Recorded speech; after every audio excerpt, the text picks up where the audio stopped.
maging ligtas, maging panatag Pilipinas. Ligtas, maging panatag Pilipinas. Ligtas, maging panatag Pilipinas.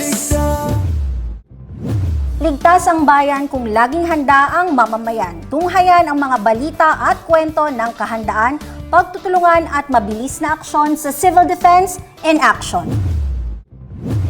Manatiling alerto. Yan ang panawagan ng Office of Civil Defense kasunod ng babala ng Pag-asa sa posibilidad ng pag-develop ng low-pressure area sa loob ng Philippine Area of Responsibility bilang tropical depression sa susunod na 24 na oras. Hinimok ni OCD Officer in Charge, Assistant Secretary Bernardo Rafaelito Alejandro IV, ang publiko na ihanda ang kanilang emergency go bags. Siguruhin ang mahalagang gamit at alamin ang mga emergency plan ng kanilang mga lokal na pamahalaan. Pinag-iingat din ang mga nasa baybayin at flood-prone areas na iwasan ang mga mapanganib na lugar bilang paghahanda sakaling lumala ang sama ng panahon. Sa post ni Jordan Guzman, makikita ang pagmamadali ng mga tao na tumawid ng tulay. May mga bitbit na gamit ang iba, kasama pa ang mga menor de edad na tumatawid. Ito ay sa kabila ng banta na baka gumiba ang tulay sa lakas ng agos ng ulan sa Cagayan de Oro noong bago mag-weekend. Maya-maya pa, nilamon na ng tubig ang tulay. Wala nang magawa ang mga residente dahil wala nang makatatawid.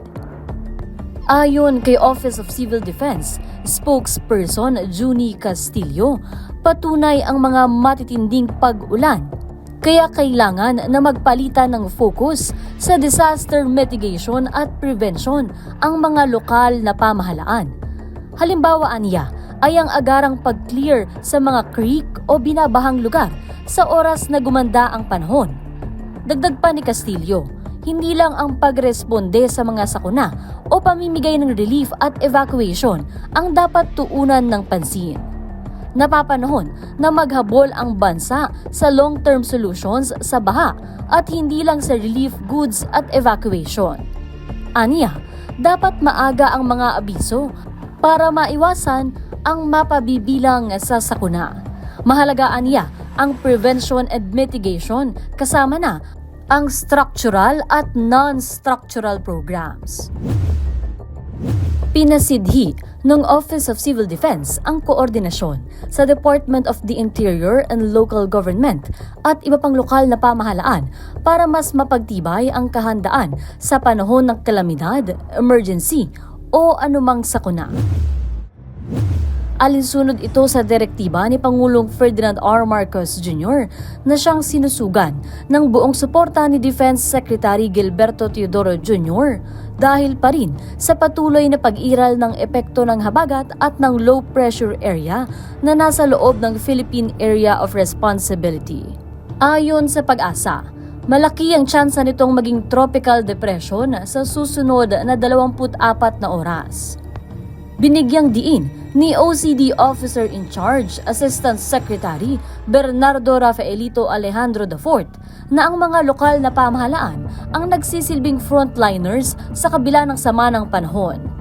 Mahalagaan niya ang tungkulin nila sa pagtitiyak ng kaligtasan ng mga komunidad sa pamamagitan ng paghahanda sa kanila at pagpapakalat ng tamang impormasyon. Kasabay nito, nakikipagtulungan din ang OCD Regional Directors sa mga lokal na pamahalaan mula sa kanilang rehiyon para masigurong nakasusunod ito sa proactive monitoring pagdating sa weather advisories, gayon din ang pagtiyak ng kahandaan ng kanilang lugar. Kabilang narito ang pag-activate ng mga LGU sa kanilang Emergency Operations Centers, paghahanda ng evacuation sites at pag-standby ng rescue units at supplies. Para sa mga natukoy na flood at landslide-prone areas ng Mines and Geosciences Bureau ng Department of Environment and Natural Resources, Inatasan na rin na magsagawa ng preemptive evacuations para protektahan ang kaligtasan ng mga residente at iba pang posibleng epekto ng sama ng panahon. Nakikipag-ugnayan na rin ang OCD sa Pag-asa para matiyak ang mabilis na paglabas ng mga weather forecast at warnings. Layo nito na bigyan ng sapat na oras ang mga LGU at komunidad na makapaghanda at makapagsagawa ng iba pang preemptive measures.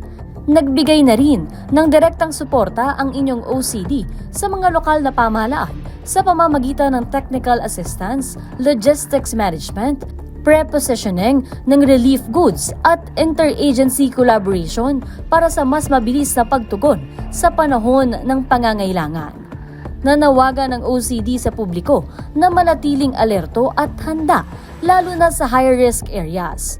Hinikayat ang mga residente na ihanda ang kanilang emergency go bags, siguruhin ang mahalagang gamit, at alamin ang pinakamalapit na evacuation center. Pinag-iingat din ang mga nasa baybayin o low-lying areas, maging ang mga naninirahan sa flood-prone zones kung magpapatuloy ang sama ng panahon. Patuloy ang pakikipagtulungan ng inyong OCD sa DILG at iba pang ahensya. Alinsunod na rin sa whole of government at whole of society approach na itinataguyod ni Presidente Marcos para magtulungan ang lahat ng sektor sa pagtugon sa kalamidad at makapagsalba ng mas marami pang buhay.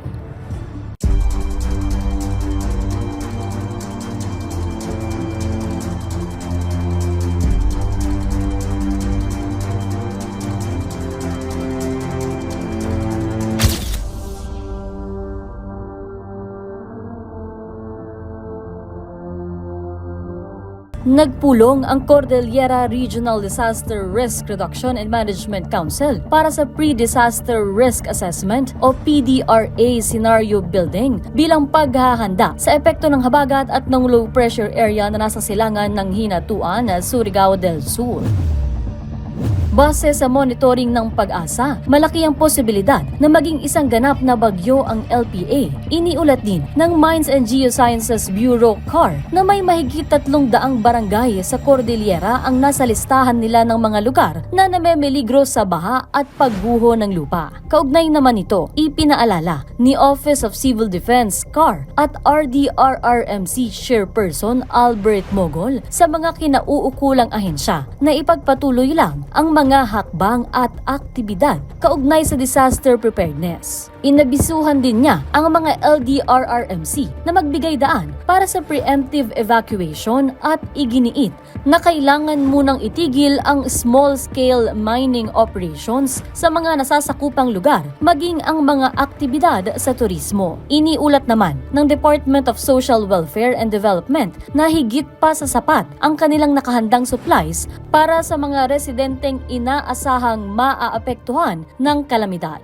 Inihayag din ng response clusters ng mga ahensya at ng mga PDRRMO na pinaiigting nila ang kanilang mga pagkilos para ihanda ang nasasakupan nilang mga komunidad. Samantala, nananatili ang Blue Alert status sa Cordillera RDRRMC Emergency Operations Center habang inaatasan ang mga LDRRMC na patuloy na mag-monitor sa kanilang areas of responsibility at panatilihin ang 24/7 heightened alert.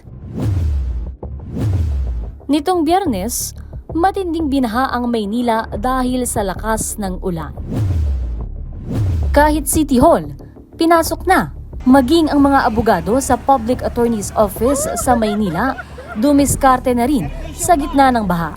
Ang naging paliwanag ng Manila Disaster Risk Reduction and Management Office, pumalo kasi sa 92 mm ang ulan na bumagsak at nasalo ng Sampaloc at Tondo areas sa Maynila sa kasagsagan ng Bagyong Isang.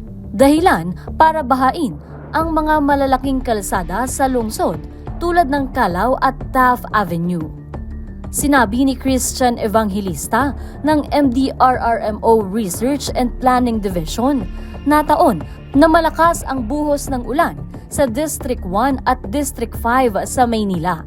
Nasabayan pa ito ng high tide sa umaga sa dami ng ulan na siyang naging sanhi ng baha. Napuno ng basura at putik ang tubig. Pero ayon sa Manila DRRMO, May kaunting paglinaw na sa tubig baha kumpara noong Hulyo na talagang madilim at madumi ang tubig. Malaki ang naitulong pa nga aniya ng declogging operations kung saan pinagana rin ang pumping stations.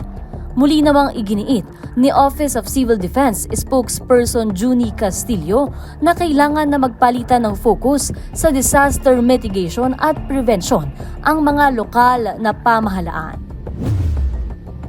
Dumalaw si Office of Civil Defense Administrator for Special Concerns, Assistant Secretary Henry Robinson Jr. sa tanggapan ng OCD Region 6. Dito ay pinapurihan niya ang sangay at sinabing isa ang Region 6 sa itinuturing na best performers sa buong bansa. Nagbigay din si Assistant Secretary Robinson ng mga update kaugnay sa inaprobahang organizational structure at staffing pattern ng OCD. Ipinresenta naman ni Regional Director Raul Fernandez ang accomplishments ng OCD-6 at kanilang mga hakbang para sa hinaharap. Kabilang narito ang planong pagtatayo ng bagong regional office building. Ikinalugod naman ni Robinson ang mga plano at binigyang diin ang kahalagahan ng laging pagiging handa sa iba't ibang pangangailangan. Sa isang Thanksgiving Mass, sinimulan ng Office of Civil Defense, Western Visayas, ang ika-71 anibersaryo ng ahensya noong Agosto 22 na dinaluhan ng mga kawani ng OCD, pati ng mga kinatawan ng partner agencies, local government at stakeholders. Naging pagkakataon na rin ito upang magpasalamat at ipagdiwang ang mga napagtagumpayan at muling pagpapatibay sa mandato ng ahensya sa pagbabantay sa publiko upang siguruhing ligtas ang bansa sa anumang hamong dumating. Binigyang pagkilala rin ang mga partner agencies sa kanilang suporta at tulong upang maitaguyod ang mga pamayanang matatag at handa sa buong rehiyon ng Western Visayas. Sa kanyang mensahe, binigyang diin ni OCD Western Visayas Director Raul Fernandez na susi sa tagumpay ng mga programa ng ahensya ang kolaborasyon ng mga stakeholder at partner agencies. Laging tandaan, bawat segundo ay mahalaga. Ligtas ang bayan kung handa ang mamamayan, kaya't mainam na laging handa anuman ang ganap. Dahil sa bagong Pilipinas, walang maiiwan. Ako po si Danny Lagman at ito ang Civil Defense in Action. Maging ligtas, maging